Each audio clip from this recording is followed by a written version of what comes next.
Olá, um excelente dia para você que decidiu acordar bem cedinho para começar o seu dia bem informado. Hoje é segunda-feira, a semana está só começando, 5 de fevereiro, e eu te convido a conhecer os destaques desta edição. Turista morre depois de ser agredido em briga de carnaval. Murad foi levado até o pronto-socorro, mas não resistiu. Agora, os familiares pedem que a Delegacia Especializada em Homicídios e Sequestros investigue esse caso. Polícia apreende mais de 100 quilos de cocaína pura em uma embarcação nesse fim de semana. A droga estava em pacotes identificados com as cores dos grupos criminosos que receberiam a entrega aqui na capital do Amazonas. E ainda, Tucano vence eleição suplementar em Novo Aripuanã. Josione Souza é o novo prefeito da cidade. Aqui no estúdio o assunto é câncer e a estatística alarmante de que 6 mil novos casos devem ser diagnosticados este ano aqui no Amazonas. E no quadro A Vaga é Sua, os direitos e deveres da profissão diarista. Cuidar da casa das pessoas requer um cuidado, né? A gente tem que dar o melhor, né, da gente. O problema a gente tem que deixar em casa, né? Tem ainda carnaval, futebol e mais a partir de agora. Manhã no Ar, seu dia começa aqui.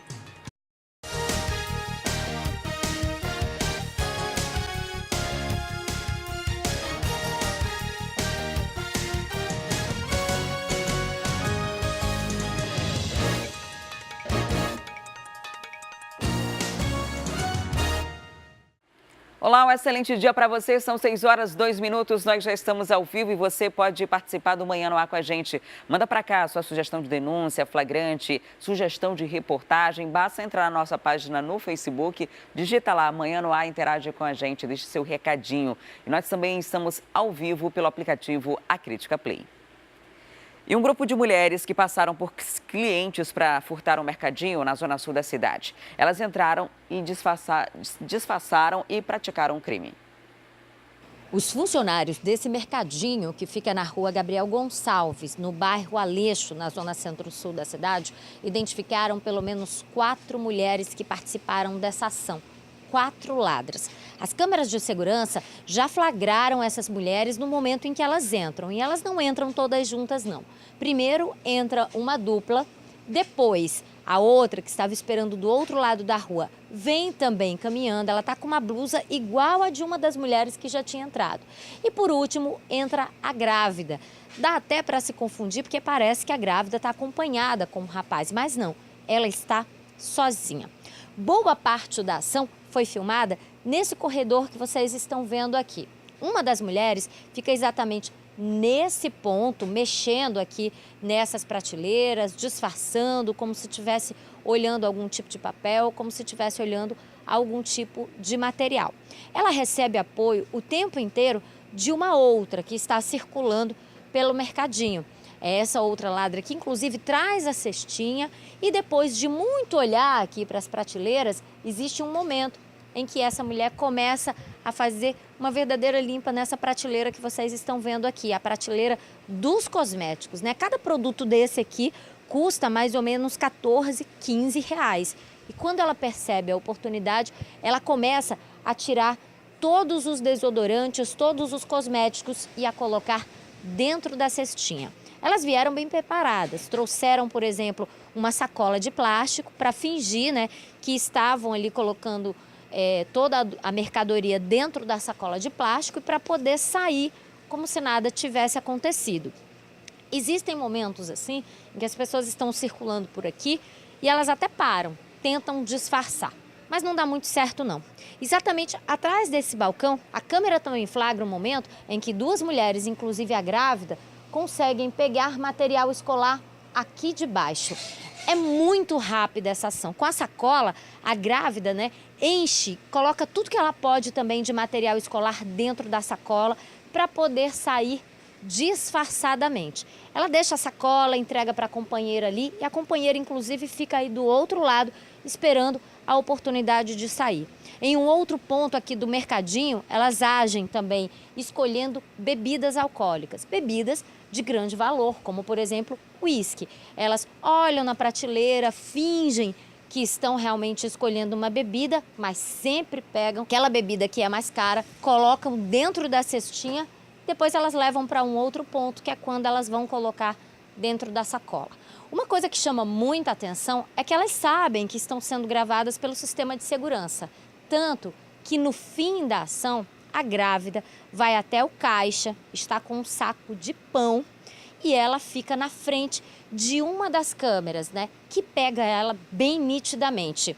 Enquanto isso, as outras que já estavam com as sacolas cheias saem realmente como se tivessem feito compras, mas não pagaram absolutamente nada por isso. É um pouco difícil identificar as outras 3 mulheres, a não ser pelas vestimentas e a não ser quem conhece. Mas no caso da grávida, que disfarçou ali tentando comprar um pacote de pão, fica muito nítida a imagem dela, além do fato dela estar gestante, né? O que facilita bastante a identificação. A divulgação dessas imagens das câmeras de segurança podem ajudar, de acordo com os funcionários do mercadinho, a chegar nessa quadrilha. Qual o prejuízo que vocês tiveram aqui no mercadinho? Nós tivemos um prejuízo estimado entre 600 e 700 reais, tanto em bebidas quanto em cosméticos e material de higiene que elas furtaram. A grávida, com certeza é possível identificar. As outras também, de certa maneira, como são pessoas que moram nessa região do Adrianópolis, Aleixo, Jardim Paulista e Belo Horizonte, é possível identificar. Então nós pedimos a cooperação da sociedade. É de interesse da sociedade que pessoas que cometam furtos e delitos sejam detidas. Esses furtos, eles não se encerram em supermercados, eles passam para a casa das pessoas, eles passam para outros estabelecimentos, e denunciar isso é uma forma de combater a violência que cresce na nossa cidade. Se você reconhece alguma dessas mulheres que aparecem no vídeo, denuncie a polícia através dos telefones 181 ou 190. Você não precisa se identificar. Imagina só, você está em casa e de repente vê a sua rotina alterada por causa de assaltantes. Esse foi o caso de uma família no bairro Japim, que foi feita refém dentro da própria residência. Eles levaram até a comida que estava na geladeira. Uma câmera de segurança mostra parte da ação. 6 pessoas de uma mesma família foram feitas reféns aqui no bairro Japim, na zona sul da cidade. Preste bem atenção nessas imagens. Elas mostram o carro que foi usado pela quadrilha. Acredita-se que são pelo menos 3 assaltantes. Esse homem desce do carro e começa a percorrer as ruas aqui no bairro. De acordo com uma família que mora aqui na localidade, mas que não quis se identificar, no momento em que o filho da casa estava entrando, pelo portão, o homem que saiu aí do Voyage e mais outro homem armado invadiram a casa dessa família e acabaram rendendo essas 6 pessoas. Estava o rapaz, a mãe dele, a avó, uma prima da mãe dele, o marido e uma garotinha, pequena ainda. Esses homens, depois que entraram nessa casa, colocaram a família dentro de um cômodo para que eles não pudessem nem tivessem chance de chamar a polícia. Dali da casa, eles levaram tudo aquilo que eles podiam, pelo menos 2 televisores, levaram o computador da família, mas não se contentaram só com isso não. Abriram a geladeira e pegaram toda a comida que puderam. Um deles disse que tinha acabado de sair da penitenciária e que estava morrendo de fome. Ao longo do tempo, a família vai percebendo os outros objetos que estão faltando. Até creme de cabelo, espelho, eles levaram de dentro da residência desses moradores. E levaram também os brinquedos da garotinha. Tudo aquilo que eles puderam. Pegaram essas coisas, colocaram dentro do carro do Voyage branco e saíram daqui como se nada tivesse acontecido. A família relatou para os vizinhos que eles foram bastante agressivos. Tanto que eles não querem gravar entrevista e não passam informação de jeito nenhum. Mas os moradores resolveram divulgar a imagem desse carro para que esse crime não volte a acontecer aqui no Japim. E se você tem alguma informação, se esse Voyage branco é familiar para você, entre em contato com a polícia para que a gente possa chegar até o paradeiro desses criminosos. O telefone que você pode ligar é 181 ou 190, não deixe de denunciar. E um trio assalta uma clínica odontológica na Zona Leste. Durante a ação, eles são agressivos, levam todos os objetos pessoais de funcionários e pacientes. Câmeras de segurança do local gravaram todo o crime.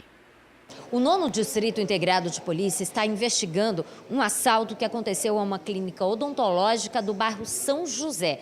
Uma clínica que fica bem ao lado do T5, o terminal de ônibus. Esse assalto aconteceu no dia 24 de janeiro e foi flagrado pelas câmeras de segurança. Pelas imagens que a gente consegue ver no circuito interno, as pessoas estão esperando pelo atendimento odontológico. Entra o primeiro assaltante, uma pessoa acima de qualquer suspeita. Entra pela porta de blusa vermelha e logo ele senta junto com as pessoas que estavam aguardando na sala de espera. O segundo assaltante vem de blusa azul. Inclusive, uma das pessoas que estava esperando desconfia ali da atitude daquele homem e tenta sair da clínica. Não deu tempo. Eles tentam tirar todas as pessoas que estavam pensando em sair e logo começa a ação desses homens. Pelo menos 2 deles estavam armados. Eles ameaçam as pessoas, pegam a bolsa de uma mulher, reviram e fazem com que as outras pessoas, os outros clientes, se deitem no chão para ficar calmos e quietos enquanto toda a ação acontece. Pelo menos 15 pessoas foram feitas de reféns dentro dessa clínica durante 5 minutos que durou esse assalto. Eles conseguiram levar celulares, objetos pessoais das vítimas, mexeram nas bolsas, como se nada tivesse acontecido. Os assaltantes também entraram nos consultórios. A gente observa por essas imagens internas que, inclusive, quem estava dentro da clínica percebeu que o assalto estava acontecendo na recepção e tentou esconder os objetos. Mas não deu certo. Eles entraram e levaram tudo aquilo que eles podiam de quem estava em atendimento odontológico. A última imagem que se tem da recepção é a que mostra os 3 saindo tranquilamente. O Dr. Pablo Giovanni é o delegado aqui do 9º DIP que atendeu essa ocorrência. Delegado, a gente observa que esses 3 assaltantes são muito agressivos, muito ousados. Eles fizeram muitos reféns durante essa ação. Exatamente, um fato lamentável, um fato triste de se ver as pessoas que estão ali procurando um atendimento médico, odontológico, e são surpreendidos com essa ação desses 3 infratores. As imagens são nítidas, o fato que chama a atenção também é a cor do cabelo dele. Ele vendo essas imagens, ele vai mudar, ele deve cortar o cabelo, deve pintar por outra cor. Mas as pessoas que conheçam, não se intimidem, não tenha dúvida, podem procurar aqui o 9º Distrito Policial ou podem entrar em contato diretamente com o meu telefone, que é o 9962-2450. Pode também ligar para o telefone da delegacia, que é o 3638-9515, ou também podem entrar direto em contato com o 181, que é o Disque Denúncia da Secretaria de Segurança Pública, que eu tenho acesso diretamente. E só para reforçar, se você reconhece algum desses homens que aparecem aí no vídeo, você entra em contato com os telefones da polícia, 181 ou ainda o 190, sua identidade será mantida em sigilo. E agora a gente tem informação de uma paralisação do transporte coletivo e quem vai trazer os detalhes para a gente ao vivo nesse momento é o Danilo Alves. Olá, Danilo, seja muito bem-vindo, de volta depois das férias e já traz essa informação para a gente aí, onde que esses ônibus não estão circulando hoje, hein? Olá, Adriane, muito bom dia para você, bom dia a todos que assistem a gente, muito bom estar de volta e a gente já traz informação quentinha para você que liga a televisão agora, porque duas empresas do transporte coletivo, as empresas na que eu estou aqui na frente agora e também a empresa Açaí, que fica localizada lá no bairro Santa Etelvina, na zona norte de Manaus, está paralisada. Então, de acordo aí com o próprio Sinetran, ninguém sabe ainda qual é o tipo de reivindicação que essa categoria, está tentando ali fazer para que chame a atenção das empresas, porque, segundo aí o Sinetran, essas 2 empresas são muito importantes para as pessoas que circulam ali na Zona Norte e também aqui na Zona Centro-Oeste da cidade, no caso da empresa São Pedro. A gente chegou aqui, apurou algumas informações e, segundo algumas pessoas que trabalham aqui, alguns funcionários, motoristas e cobradores, existe a questão do dissídio coletivo que, segundo eles, até hoje ainda não está sendo acordado. Há um processo na Justiça do Trabalho. A gente já chegou a falar isso aqui no Manhã no Ar, mas ainda realmente não tem nenhum tipo de acordo e, no caso, o aumento desse salário dessas pessoas que trabalham no sistema de transporte coletivo ainda está sem tipo nenhum de negociação. Então, segundo isso, é um dos motivos para que essa paralisação acontecesse, mas também existe uma outra questão aqui que foi falada pelos motoristas. Há um cartão, segundo eles, que é feito para fazer compras em supermercados, restaurantes, são filiados e que depois esse cartão é descontado no salário do próprio servidor. Segundo eles, o limite desse cartão foi diminuído pelo menos pela metade, o que também prejudicaria a categoria que recebe esse cartão, que também utiliza esse serviço. Bom, as reivindicações ainda estão sendo feitas, ainda estão sendo faladas, porque muitas pessoas não estão aqui na frente, mas estão sim lá na esquina. A gente está aqui no Conjunto Redenção, aqui no bairro Redenção, na verdade, e lógico, ali a concentração maior dos motoristas e também dos cobradores fica mais lá na esquina. Como vocês estão vendo agora, muitos trabalhadores estão voltando, na verdade, chegando para saber o que foi que aconteceu, porque também muitos, né, Adriane, são pegos de surpresa, muitos não sabem que existe ali um pequeno grupo de funcionários que acaba ali se rebelando e fechando as portas mesmo da empresa, e muitas pessoas também querem trabalhar, né, mas sabem que existe ali um grupo que realmente faz com que todas essas reivindicações, pelo menos, né, as manifestações sejam realizadas. E é por isso mesmo que agora eles estão aqui fora, lá na empresa Açaí, na zona norte de Manaus. A situação, de acordo aí com informações, é a mesma. Braços cruzados dos funcionários e até agora nenhum tipo de posicionamento do Sinetran ou da própria categoria, no caso do Sindicato dos Trabalhadores, já que nenhum aqui foi visto, pelo menos na frente de nenhuma empresa, e que, de acordo com os próprios funcionários, é de vontade própria das pessoas que trabalham nessas duas empresas. E até o momento não tem nenhuma previsão desse serviço voltar, viu, Adriane? Situação muito difícil, né? E ilegal, é ilegal. E é uma palhaçada isso que tem sido feito com a população. A gente já noticiou, de janeiro para cá, pelo menos umas 5 paralisações como essa. A greve é um direito de todo trabalhador, mas ela precisa seguir critérios, ela precisa ser comunicada à justiça. E mesmo que haja greve e autorização para que ela aconteça, é um serviço essencial, e serviço essencial não pode parar na sua totalidade. Há uma determinação judicial que determina que se esteja circulando pela cidade, pelo menos 70% dos veículos em horário de pico. A gente está sobrevoando a área, vamos mostrar as imagens agora do nosso drone. São os funcionários ali parados na rua, funcionários da empresa que fica ali na Redenção e da São Pedro, e aí fica muita gente, enquanto eles são parados ali no meio da rua, muita gente está parado na parada, aguardando esse transporte chegar, que não vai chegar.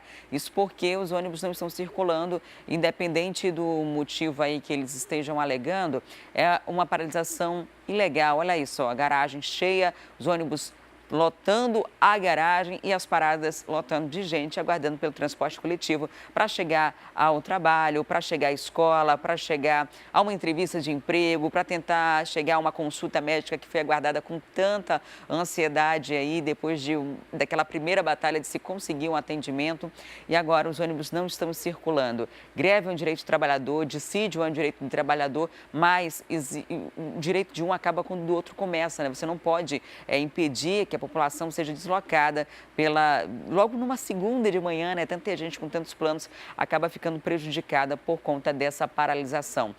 O Sinetran ainda não se manifestou, nem a SMTU em relação a isso, mas essa é pelo menos a 5ª paralisação que a gente fala aqui desde o começo do ano. Situação complicada para quem necessita do transporte público aí na zona centro-oeste da cidade. Lá na zona norte também, Açaí também parou e muita gente fica na mão por conta dessa paralisação. A gente vai trazer mais informações ao longo da manhã, porque aí são dezenas de ônibus parados nesse exato momento na garagem do São Pedro. Danilo, não tem nem previsão ainda de voltar a circular, né? Pois é, ainda sem previsão, Adriane, a gente está vendo aqui que a movimentação está bastante intensa na frente aqui da garagem. Algumas pessoas que trabalham voltaram porque receberam informações de que o pagamento relacionado aí a esse cartão seria resolvido e que voltaria ali a circular. Mas como a gente sabe, a negociação, a movimentação, ela tem muitas especulações. Então a gente não sabe ainda informar direito se realmente vai voltar ou não esse serviço. Por enquanto ainda está sem prazo. A gente vai se aproximar para tentar ver se a gente fala com algum responsável, algum funcionário que esteja disposto a conversar com a gente para saber como é que está esse itinerário, como é que está essa rota. Tá para sair o ônibus? Já está ficando tranquilizado? Já está saindo? Já paralisaram? Por quanto tempo vocês ficaram dentro da garagem? Média de 20%, média de 1 hora. 1 hora então na garagem. E essa reivindicação foi sobre o quê? Só o sindicato pode lhe responder. Ok. Porque a gente fica à mercê do sindicato. Ok, então a gente sabe que realmente existe uma categoria, né, um sindicato que os representa e ele tem todo o direito de informar isso para a gente. Então, as informações preliminares para você que está ligando a TV agora são essas. Pelo menos aqui na empresa São Pedro, 2 reivindicações. A reivindicação do dissídio coletivo que está atrasado e também desse cartão que é um benefício, querendo ou não, para os funcionários, está ali com um limite agora abaixo. De acordo com os funcionários, olha só, os ônibus já estão começando a sair das garagens. Houve 1 hora de atraso, né, na saída desses ônibus, mas aí, de acordo com um funcionário que falou com a gente agora há pouco, parece que o sistema, pelo menos aqui na São Pedro, vai se normalizando durante as horas dessa segunda-feira. Mas, poxa, né, segunda-feira, início de semana, semana que antecede o carnaval, o Manauara já sofre com uma situação dessas. 2 empresas, Adriane, que são muito importantes no sistema de transporte, porque abrangem 2 nichos, 2 locais que são muito populosos. Então, prejudica, querendo ou não, já está atrasado quem estava querendo chegar no compromisso e, infelizmente, a situação continua a mesma. Volto com você no estúdio. Segunda-feira já é puxado normalmente, imagina sem o transporte coletivo, né? Obrigada, Danilo, pelas informações. Muita gente que está desde 5 horas da manhã aguardando pelos ônibus vai começar a ter esse atendimento a partir de agora e muita gente vai chegar atrasada ao compromisso. A gente espera que essa situação seja resolvida para os trabalhadores da melhor forma possível, mas que não se faça isso, né? Que não deixe tantas pessoas prejudicadas. Existem outras formas de você cobrar as coisas dos empresários, né? Porque esse prejuízo não é para o empresário, esse prejuízo é para a população. Abrir catraca, por exemplo, prejudica o empresário. Agora, deixar a população desde 5 da manhã até agora, que são 6 horas e 22 minutos, sem o transporte coletivo, só prejudica mesmo quem está aguardando pelo serviço. E agora a gente muda de assunto e fala de mais um caso de abandono de incapaz. Uma mulher foi presa depois de ter saído e deixado o filho de 4 anos em casa. A criança foi encontrada pelos vizinhos na rua. Os populares do bairro Mauazinho chamaram a polícia porque encontraram uma criança menor de idade de 4 anos chorando sozinha no meio da rua. Os policiais foram até o local, encontraram de fato a criança que indicou a residência onde morava. A 29ª SICOM identificou que, na verdade, essa criança estava sem seu responsável. E acolheu essa criança, né, trouxe para a delegacia para a gente acolher e quando voltou para a sua área de atuação, identificou a suspeita perto de sua residência. Ocasião em que fez a abordagem, identificou que era realmente a suspeita, deu voz de prisão. A alegação da suspeita, né, que disse que pagou um adolescente de 14 e outro de 15 para tomar conta dessa criança. Ela disse que saiu por volta das 23 horas a convite de uma amiga para ingerir bebidas alcoólicas e que ela pretendia não demorar, mas acabou se alongando e só voltou para casa por volta das 4h30 da manhã. A gente tem essa suspeita de que essa criança acordou, né, se assustou, não viu a sua mãe e saiu de casa e ainda bem que populares a encontravam, que essa criança poderia ter desaparecido, essa criança poderia ter sofrido vários outros tipos de situações criminais, ter tido seus direitos violados das mais diversas formas. É o que tudo indica, essa mãe já havia feito outras vezes esse mesmo tipo de abandono. Ela mora também próximo de alguns familiares, porque não deixou o filho com a avó e com a tia? Ela afirma que não deixou com a tia nem com a avó, em razão de que ela já tem um filho de 4 meses que fica aos cuidados da sua irmã. Então ela não quis, segundo ela, o seu filho é muito peralta, ela disse que não queria deixar com a irmã. A genitora de 30 anos de idade foi flagranteada pelo crime de abandono de incapaz, será encaminhada à audiência de custódia, se a Justiça Estadual entender pela segregação, manutenção, ela será encaminhada ao Centro de Detenção Provisória Feminino. Olha só, esse é o 4º abandono de incapaz em média de 15 dias aqui na capital. E neste fim de semana, a polícia apreendeu 112 quilos de cocaína pura em uma embarcação. O entorpecente estava em malas e em sacolas dos Correios. Essa foi a maior apreensão de drogas em barcos feita este ano. A droga estava em pacotes identificados com as cores dos grupos criminosos que receberiam a entrega aqui na capital do Amazonas. A polícia informou que os 112 quilos são de cocaína pura. De acordo com a Polícia Civil, até agora, essa foi a maior apreensão de cocaína feita em barcos em Manaus este ano. Em 2017, o Departamento de Investigação sobre Narcóticos conseguiu fazer uma apreensão de 900 quilos de uma só vez. Isso confirma que a maior parte dos entorpecentes que chega aqui em Manaus vem de barcos que saem das cidades da fronteira do Brasil. 99% da droga que chega em Manaus, ela vem pela via fluvial, seja por lanchas rápidas, seja por embarcações de recreio, seja por barcos pesqueiros, mas visando fazer um trabalho eficiente, evitando que a droga chegue na cidade, há um trabalho de investigação, um trabalho de inteligência feito pelo DENARC, pela Secretaria de Inteligência na fronteira, na região dos rios, principalmente na região de Tabatinga e Japurá. Isso resultou numa mudança da forma de trabalho, com resultados aí muito maiores do que a gente já tinha alcançado nos anos anteriores. Então, assim, isso representa realmente um duro golpe nas organizações criminosas, que a gente tira esse entorpecente das ruas, que esse entorpecente, além de destruir famílias, é o que promove a riqueza das facções. Então, com isso, a gente consegue realmente mostrar que o Estado é que manda na cidade. Este ano, 10 embarcações já foram flagradas transportando drogas. O carregamento, dessa vez, estava no porão de um barco recreio. Elivaldo Soares Mendes, o marinheiro que cuidava das cargas, assumiu que receberia dinheiro para trazer a cocaína. A droga foi embarcada em Tabatinga e demorou 3 dias para chegar em Manaus. O produto estava escondido em malas e em pacotes do Correio sem lacres. São 112 quilos de cocaína pura, que resultaria em milhares e milhares e milhares de papelotes que seriam distribuídos ainda nesse carnaval. Nós estamos apresentando as investigações, a consequência da apreensão dessa cocaína segue.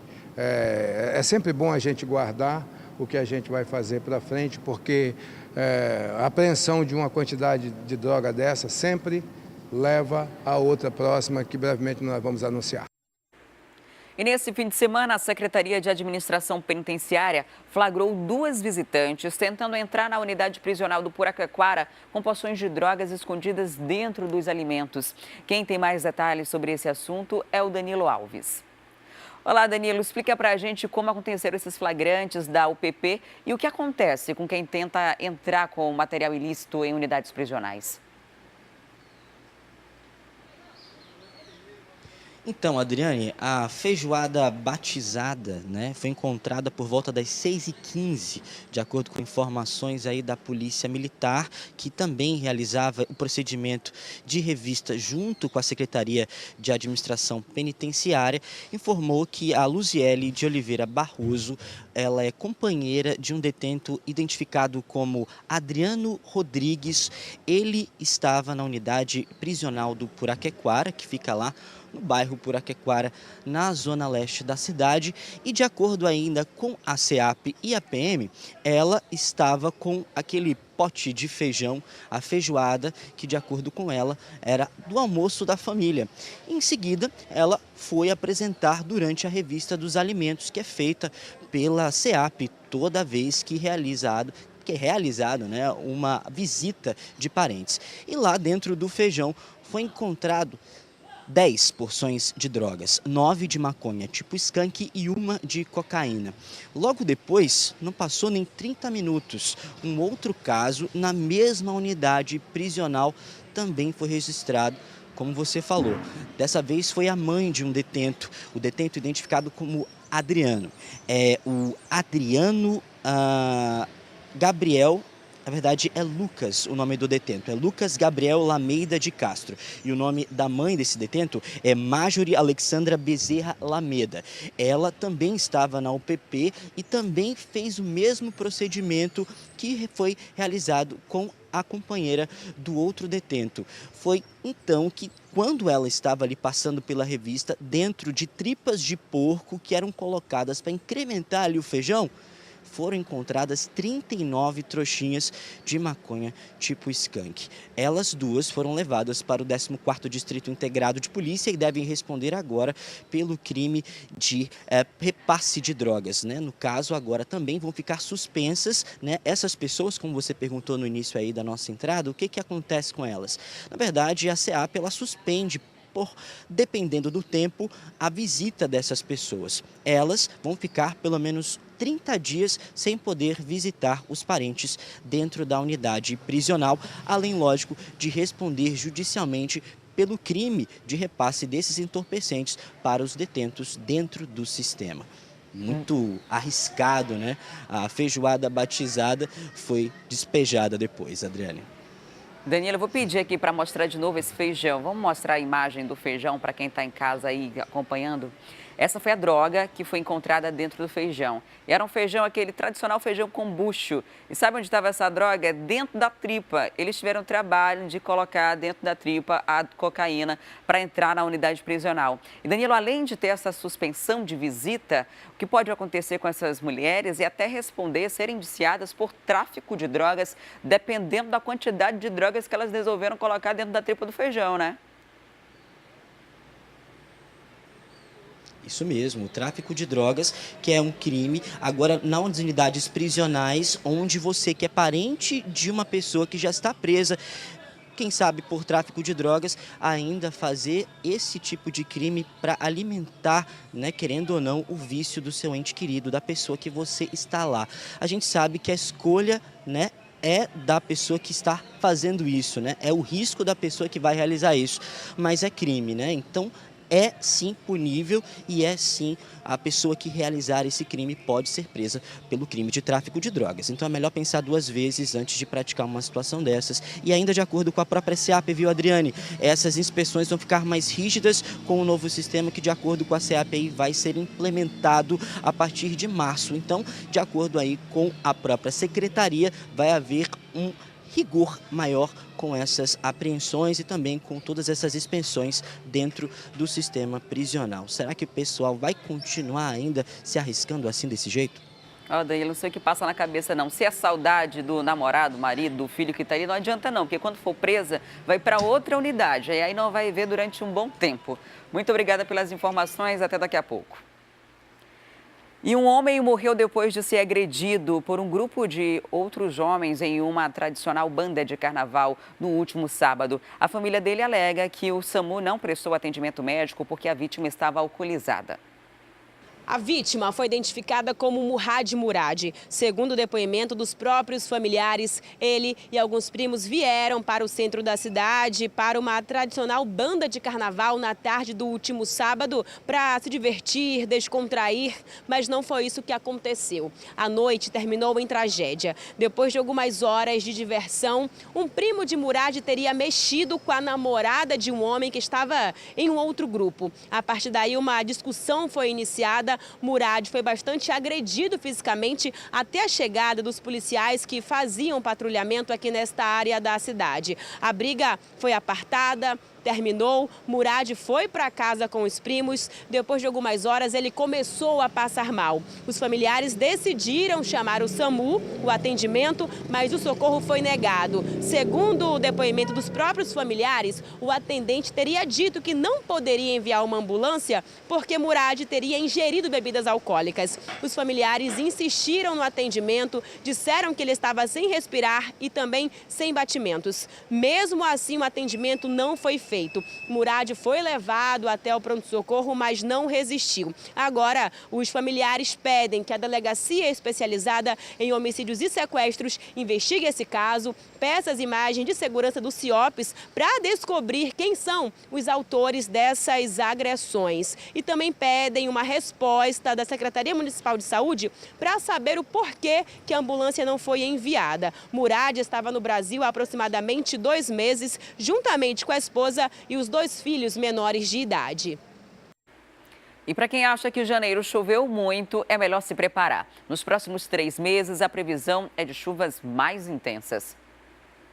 Na previsão meteorológica, deve chover um pouco acima da média. O problema é que essa média já é alta. Em janeiro, choveu 215 milímetros. Para fevereiro, são esperados entre 216 e até 336 milímetros de chuva. E deve permanecer assim até abril, quando termina o efeito Laninha, que esfria as águas do Oceano Pacífico e acentua o chamado inverno amazônico. Fica o alerta, principalmente para quem mora em áreas sujeitas a deslizamentos de terra. Realmente, né, o solo tem uma capacidade de absorver a água, né?